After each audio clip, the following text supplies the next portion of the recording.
Hello everyone, আসসালামু আলাইকুম। আমার একটা কমেন্ট আসছিল অনেক দিন ধরেই আরাবিয়ান নিকাব টিউটোরিয়াল দেওয়ার জন্য।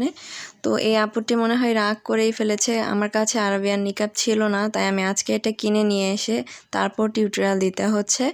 তো এখন আমি এই যে কালো রঙের একটা স্কার্ফ নিয়েছি বুরকার সাথে। আর কালো আরাবিয়ান নিকাবগুলো কালো রঙের স্কার্ফের সাথেই সবচেয়ে ভালো মানায়।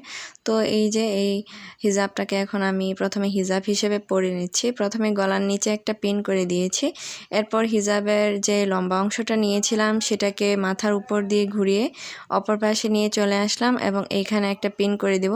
পিনটা একটু নিচের দিকে করব, কারণ এখানে নিকাবটা পরা হবে। উপরের দিকে পিন করলে এখানে যে হিজাবের কাপড়টা রয়েছে এটা একটু কুঁজে থাকবে, ভালো লাগবে না।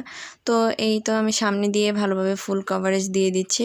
যদিও আমার হিজাবটা একটু বেশি পাতলা, আমার কাছে কালো রঙের চেরি কাপড়ের কোনো হিজাব নেই, এটা শিফন জর্জেট, তাই এটা একটু পাতলা।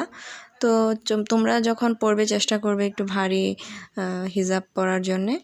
তো এরপর আমি এই যে সুন্দর একটা ব্রুচ লাগিয়ে দিচ্ছি। এটা একদম ঈদ স্পেশাল একটা ব্রুচ, আজকেই কিনে নিয়ে এসেছি আমি। দুইটা চাঁদ রয়েছে এখানে, একটা সাদা একটা কালো। এটা আমার খুবই ভালো লাগলো, তাই কিনে নিয়ে চলে আসলাম। তো এটা দিয়ে এই প্রথম এই ভিডিওটাই করছি। এখন আমি কাঁধের এইখানটাও সেট করে একটা পিন বসিয়ে দিচ্ছি। তো আমার পিন বসানো হয়ে গিয়েছে। এখন আমি নিকাবটা নিয়ে নিচ্ছি। আর পিছনে এরকম কাভারেজ হয়েছে, সামনেও কাভারেজ হয়েছে। তো হিজাবটা যে কোনোভাবেই পরা যেতে পারে। আর এখন আমি নিকাবটাকেও বেঁধে নিলাম। তো এই ছিল আমার নিকাবের আজকের ফাইনাল লুক। একটু টেনে টেনে ঠিক করে দিচ্ছি।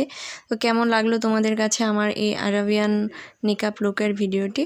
অবশ্যই আমাকে কমেন্টে জানিয়ে দিও। আর নতুন নতুন হিজাব টিউটোরিয়াল পেতে আমার চ্যানেলে কমেন্ট করে রাখো, আমি অবশ্যই রিপ্লাই দিয়ে দেব।